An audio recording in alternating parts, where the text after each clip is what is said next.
ফরিদপুরের বাজারগুলোতে বেড়েছে মৌসুমী ফলের সরবরাহ। আম, জাম, কাঁঠাল, লিচু সহ সকল ধরনের ফলের দাম ক্রেতা সাধারণের সাধ্যের মধ্যে থাকায় খুশি তারা। এ বিষয়ে আরো জানাতে ফরিদপুর থেকে যুক্ত হচ্ছেন সহকর্মী খায়রুজ্জামান সোহাগ। সোহাগ, বাজারে কত ধরনের ফল পাওয়া যাচ্ছে এবং ক্রেতারা এই বিষয়ে কি বলছেন, বিস্তারিত জানাবেন।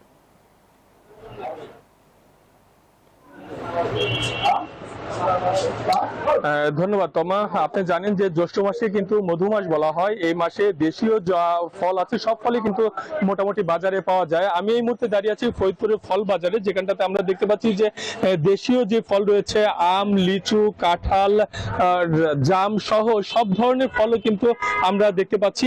আজকের বাজারে লিচু প্রকার ভেদে 200 থেকে 500 টাকা সব বিক্রি হচ্ছে। এছাড়াও আম বিক্রি হচ্ছে 80 থেকে 100 টাকা, জাম 150 টাকা, কাঁঠাল 50 থেকে 300 টাকা পিস বিক্রি হচ্ছে, এমনটা কিন্তু আমরা জানতে পেরেছি। তো আমরা একটু কথা বলতে চাই বিক্রেতাদের সঙ্গে। আপনার কাছে জানতে চাই বর্তমানে ফলের বাজার কেমন আর ক্রেতাদের কিভাবে কিনছেন তারা? বর্তমানে ফলের বাজার স্বাভাবিক আছে, আর ক্রেতারা একটু কম কিনতেছে। ঈদের পর তো একটু কম কিনতেছে। গরু নিয়ে ব্যস্ত ছিল তারা এতদিন, তারা কোরবানি খাওয়া দাওয়া করে তারা যার যার গন্তব্যস্থলে পৌঁছেছেন, যার কারণে আমাদের বেচা কিনে একটু কম, তবে ভালো বেচা কিনে হয়েছে ইসের আগে।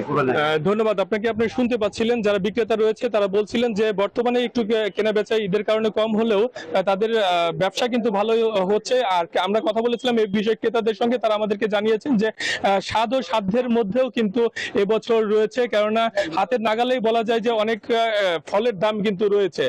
এই কারণে কিন্তু ক্রেতা সাধারণ যারা রয়েছে তারা কিন্তু খুশি, এমনটা কিন্তু আমাদেরকে জানানো হয়েছে।